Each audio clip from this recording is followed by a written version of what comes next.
गुरुर्ब्रह्मा गुरुर्विष्णुः गुरुर्देवो महेश्वरः गुरुः साक्षात् परं ब्रह्म तस्मै श्री गुरवे नमः। मालां कुण्डीं च डमरूं शूलं शङ्खं सुदर्शनं दधानं भक्तवरदं दत्तात्रेयं नमाम्यहम्। श्रियःकान्ताय कल्याणनिधये निधयेऽर्थिनां श्रीवेङ्कटनिवासाय श्रीनिवासाय ते नमः। व्यासं वसिष्ठनप्तारं शक्तेः पौत्रमकल्मषं पराशरात्मजं वन्दे शुकतातं तपोनिधिं। नमस्सभायै परम पवित्रమైన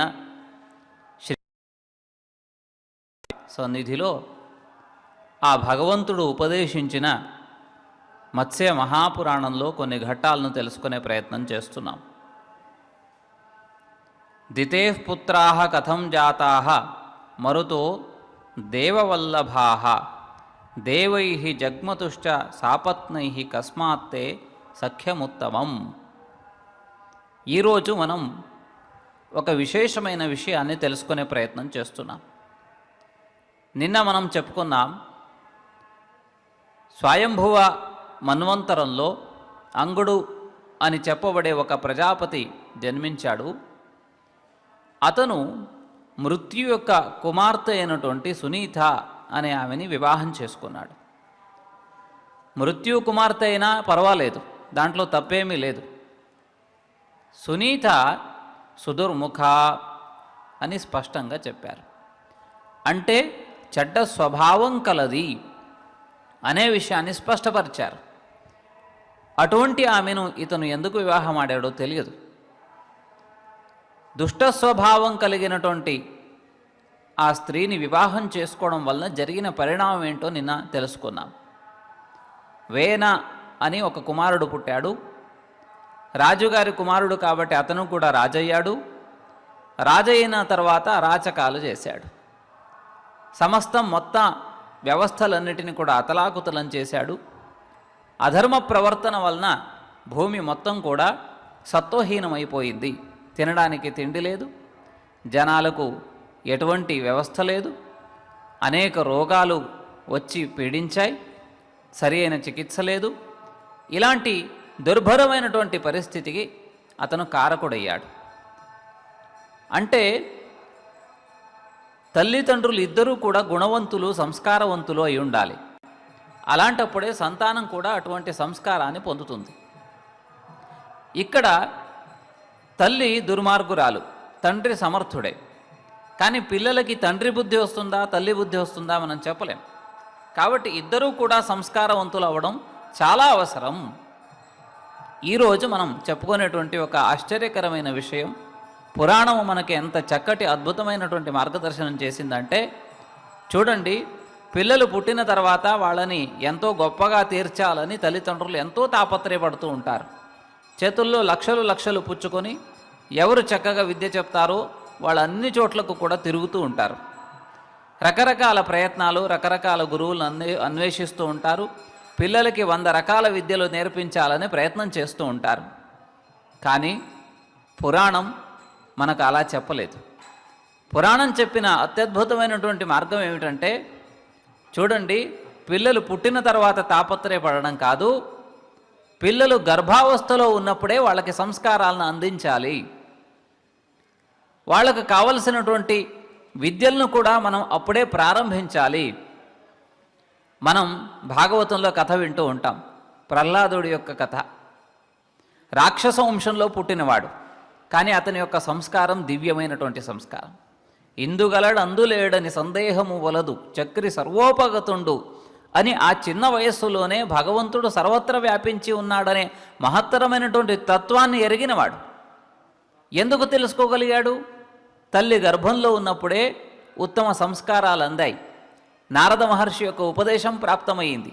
నారద మహర్షి యొక్క ఆశ్రమంలో ఉండడం వలన మంచి మాటలను విన్నాడు.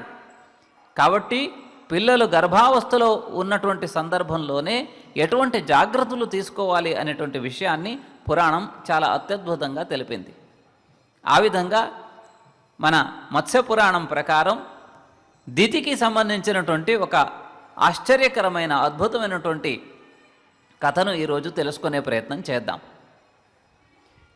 దితి, అదితి ఇద్దరు కశ్యప ప్రజాపతి యొక్క భార్యలు.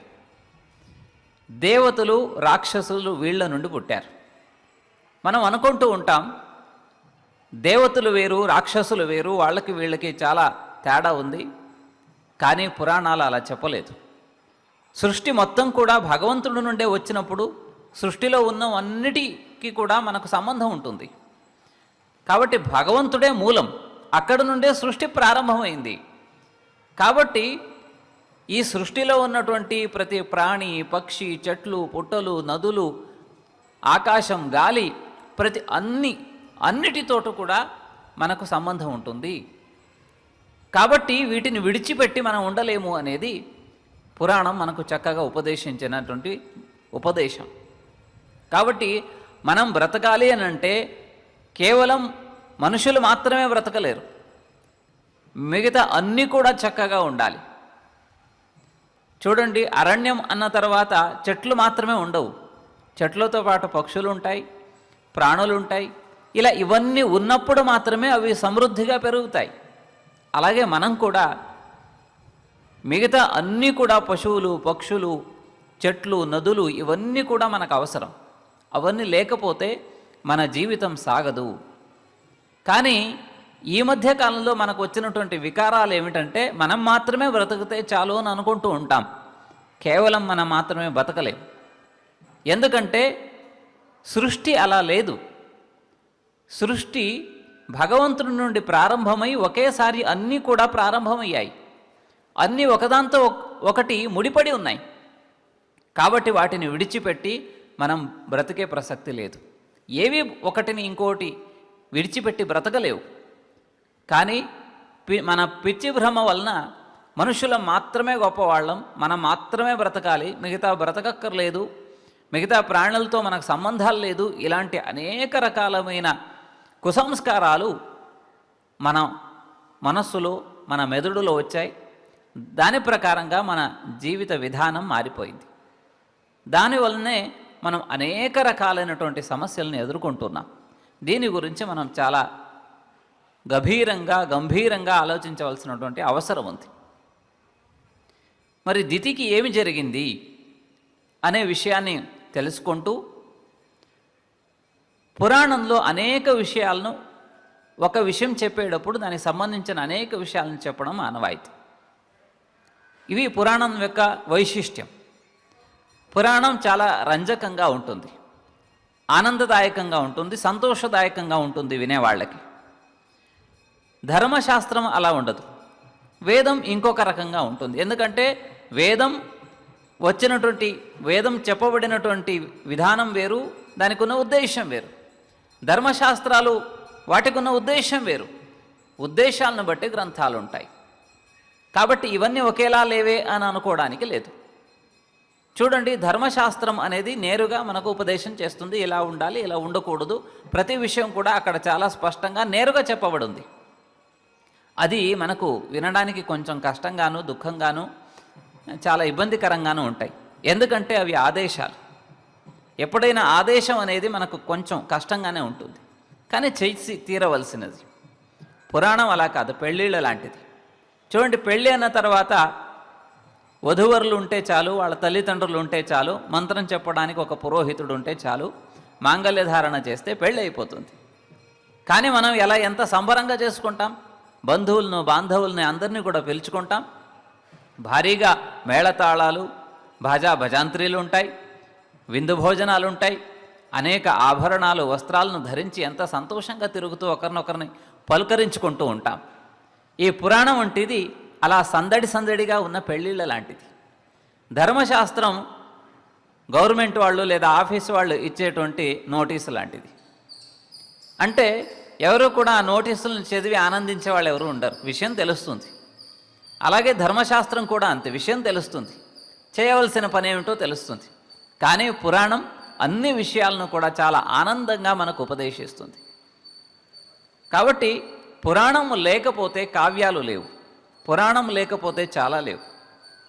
మనం ఈ పురాణాన్ని చదువుకుంటూ పురాణ ప్రాశస్త్యాన్ని కూడా కొంత తెలుసుకునే ప్రయత్నం చేస్తూ ఉన్నాం కదా.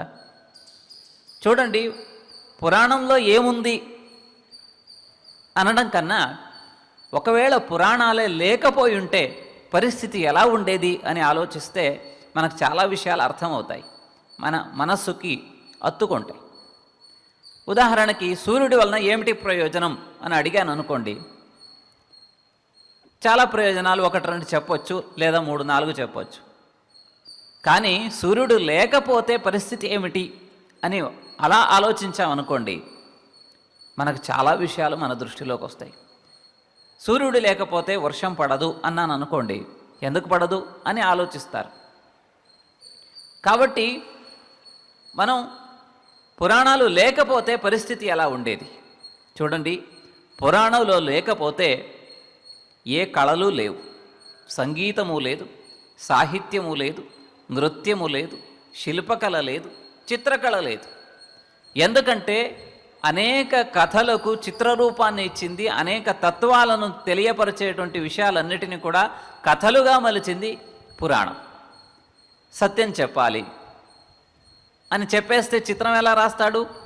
ఒక సత్యహరిశ్చంద్రుడి కథ చెప్తే అత్యద్భుతంగా చిత్రకారులు చిత్రం వేస్తారు, నాటకకారులు నాటకం చేస్తారు, అలాగే కావ్యం రాసేవాళ్ళు కావ్యాలు రాస్తారు. ఇలా ఎన్నో పుట్టుకొని వస్తాయి. కాబట్టి పురాణం లేకపోతే కళలు ఏవీ లేవు, లలిత కళలు ఏవి పురాణాలు లేకపోతే ఉండవు. అదేవిధంగా క్షేత్రాలు, క్షేత్రమహిమలు, పురాణాలు లేకపోతే క్షేత్రాలకు సంబంధించిన వివరాలు మనకు తెలియవు.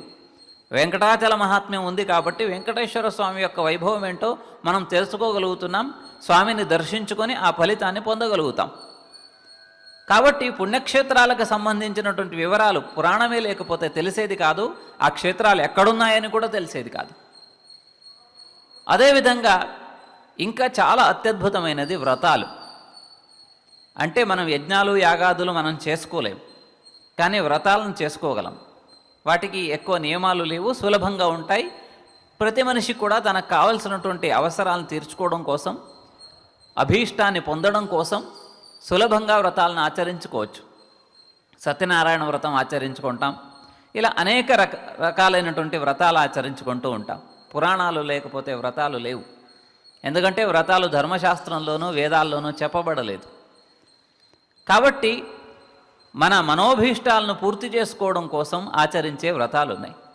ఈరోజు మనం చెప్పబోయేటువంటి కథలో అలాంటి ఒక వ్రతాన్ని కూడా తెలుసుకునే ప్రయత్నం చేద్దాం.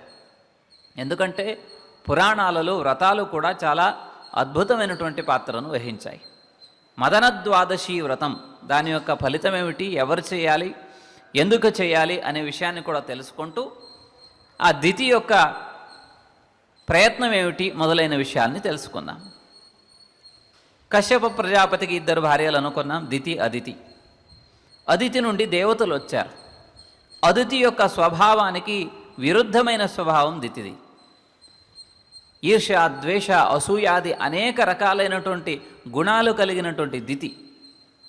కాబట్టి ఆవిడ యొక్క ఆలోచనను బట్టి ఆవిడ పిల్లలు ఉన్నారు. కాబట్టి రాక్షసులు దేవతలు అన్నతమ్ములైనప్పటికీ కూడా వాళ్ళ యొక్క స్వభావం పరస్పర విరుద్ధమైనది. ఒకరిదేమో ఉదాత్తమైనది, ఇంకొకరిది సంకుచితమైనది.